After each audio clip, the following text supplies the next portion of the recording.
Hello friends, welcome back. I am Vivek Singhal from tradingwithvivek.com।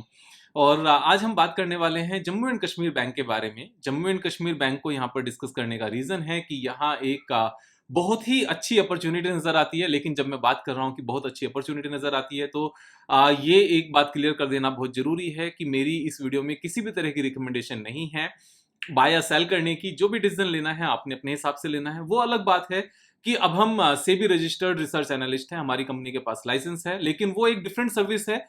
जितने भी videos हैं वो सारे के सारे एजुकेशनल हैं। यहाँ पर मेरा मकसद आपको सिखाना है and that's why everything on YouTube is free of cost. तो यहाँ जब हम जम्मू एंड कश्मीर की बात करते हैं, जो सारे पैरामीटर्स हैं सारे डिस्कस करेंगे। सबसे पहले सबसे इंपॉर्टेंट पॉइंट क्या है, J&K बैंक में जो बिजनेस को लेकर, फंडामेंटल्स को लेकर सबसे बड़ा चेंज आया वो ये कि जैसे ही अपनी 370 जो वहां पर एक सेक्शन लगा हुआ था, जब वो हटा तो उसके बाद में इस स्टेट के ऊपर, इस स्टेट्स को और वहां की जो लोकल गवर्नमेंट को जो स्पेशल राइट्स थे वो खत्म होने के बाद में जो भी कंट्रोल है वो सेंट्रल गवर्नमेंट का कंट्रोल है।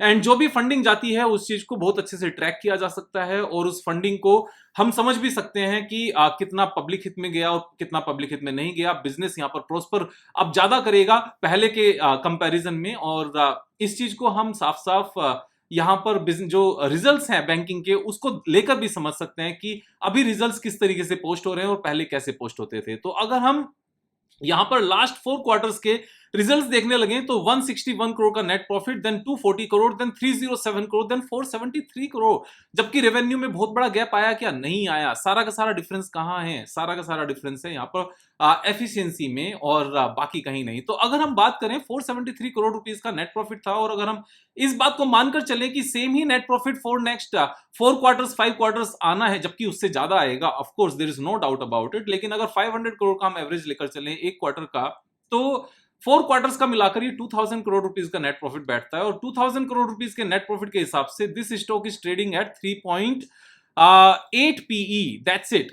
मींस 3.8 नहीं, 3.35, यानी कि 3.5 के पीई पर ये स्टॉक ट्रेड कर रहा है। और जो यहां पर बुक वैल्यू है, बुक वैल्यू अभी 86 है। Right now the stock price is 70।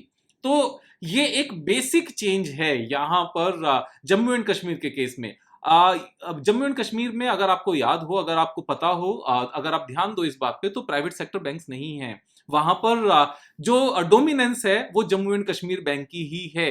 तो जितना भी वहां पर बिजनेस होता है वो सारा इसी के थ्रू होता है। और जितने भी मेरे लोग जानने वाले भी हैं उनका भी कहना है, जो लोग सीए प्रैक्टिस में हैं, कि विवेक भाई पहले जैसा सीन नहीं है। अब पहले जितना गोलमाल होता था अभी वो गोलमाल नहीं होता है। तो यहाँ पूरा कंट्रोल है और एनपीए का अब सवाल पैदा नहीं होता, सीधे लोग जेल में जाते हैं। और अभी अगर आपको याद हो तो जीएसटी के केस में भी इसकी अथॉरिटी, ईडी वाली अथॉरिटी मिल गई है। पीएमएलए केस में उसको शामिल कर दिया गया है, जो मनी लॉन्ड्रिंग वाला केस था। तो यहाँ पर जो लोगों को टैक्स पे करना है और जिन लोगों ने लोन को रिपे करना है उनके लिए जो कायदे कानून है वो थोड़े से स्ट्रॉन्ग है। और ये अच्छी बात है कि ऐसा नहीं होना चाहिए कि सरकारी बैंकों का पैसा कोई भी लोन ले और उड़ जाए, वैसा नहीं होना चाहिए। तो चीजें ठीक हुई हैं और वो चीजें यहाँ पर रिजल्ट्स में साफ साफ नजर आती हैं। अगर हम यहाँ पर एक बार एनपीए की भी बात करने लगे तो जो एनपीए 3.48% के आसपास था, net NPA, that has been reduced to 1.62% now. और जो यहां पर ग्रोस एनपीए 10.97% था, that has been reduced to 6.04%।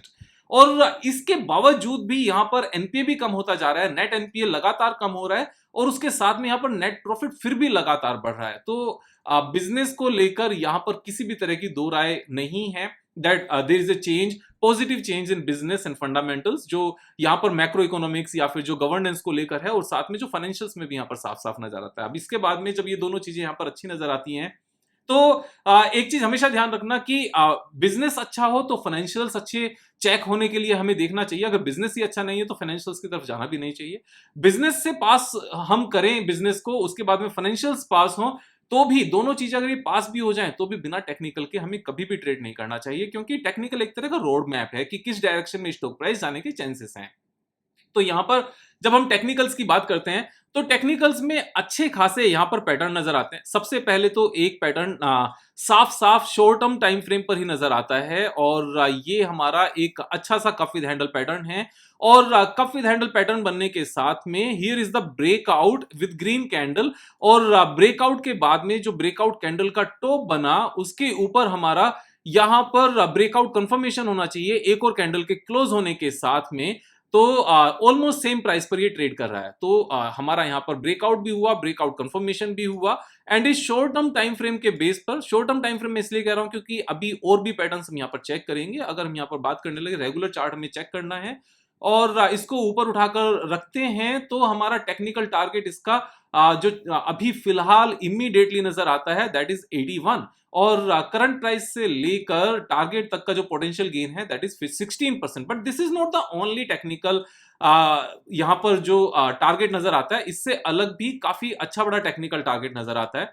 और हम जब इसको लार्ज स्केल पर देखते हैं, थोड़ा सा बड़े स्केल पर देखते हैं, तो यहां एक अच्छा बड़ा reverse head and shoulder pattern नजर आता है एक्चुअल में। और ये reverse head and shoulder pattern एक complex reverse head and shoulder pattern है जहां पर लेफ्ट में बहुत सारे शोल्डर्स हैं, फिर फिर यहां पर एक हैंड वो यहां पर हेड बना हुआ है। So these are the shoulders and this is the head, और हेड के साथ में यहां पर राइट में शोल्डर्स बने हुए हैं। और अगर हम इस पूरे बड़े टेक्निकल चार्ट पैटर्न को देखने लगे तो बेसिकली यहां पर 51 रुपीज का अपसाइड नजर आता है। और 51 रुपीज का अपसाइड जब हम नेक के ऊपर लगाते हैं, इसको ब्रेकआउट लेवल के ऊपर लगाते हैं, then technical target is coming 114 and currently stock price is trading at 69.80, so potential gain is 63.34, और ये काफी फास्ट जाता हुआ नजर आता है यहां से। अब ऐसा नहीं है कि this is the only technical target that is going to be achieved. यहां पर अगर आपको याद हो तो एक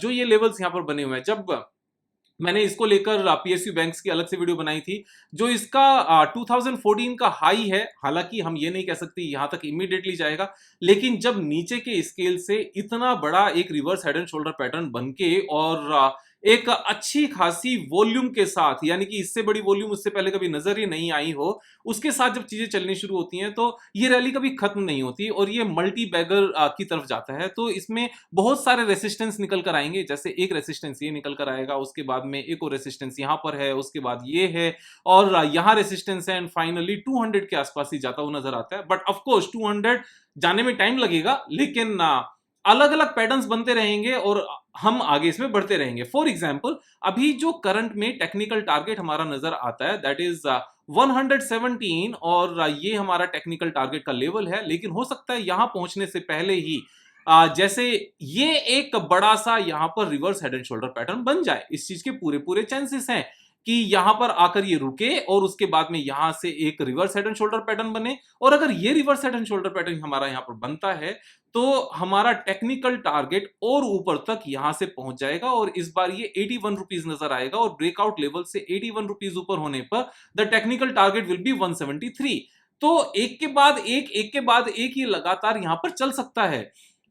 ये डिपेंड करेगा कितना टाइम लेगा, कैसे नेट प्रॉफिटेबिलिटी बढ़ेगी, और जो यहां पर सबसे अच्छी बात इन बैंकिंग स्टॉक्स के साथ होने वाली है वो है इन्फ्लेशन का रुक जाना, इन्फ्लेशन का कम होना, और जो यहां पर इंटरेस्ट रेट बहुत ज्यादा बढ़ गए थे आरबीआई की तरफ से, उनकी डाउन साइकिल अब शुरू होना। तो जब सारे पैरामीटर्स यहां पर अपने फेवर में हो, टेक्निकल ब्रेकआउट हो छोटे टाइम फ्रेम पर भी, जैसे मैंने आपको बताया right now cup with handle pattern के बेस पर भी, और ये जो बड़ा सा हमारा reverse head and shoulder pattern है इसके बेस पर भी, तो अच्छा खासा गेन यहां पर बनता हुआ साफ साफ नजर आता है। ये बड़ा सा यहां पर reverse head and shoulder pattern है, और इसके हिसाब से जो हमारा टेक्निकल टारगेट निकल कर आया था दैट वाज 117 ऑलमोस्ट। मैं दोबारा से यहां पर इसको लगाकर दिखाता हूं, और ये 114 के आसपास हमारा नजर आता है, और करंट प्राइस से लेकर 114 is a good 60% gain, 64% gain. अगर 64% ये गेन आने में मेरे हिसाब से अगर 1 ईयर भी लगा तो भी 64% गेन बहुत अच्छा गेन होता है, लेकिन मेरे हिसाब से 1 ईयर लगेगा नहीं, उससे पहले पहुंचाना चाहिए।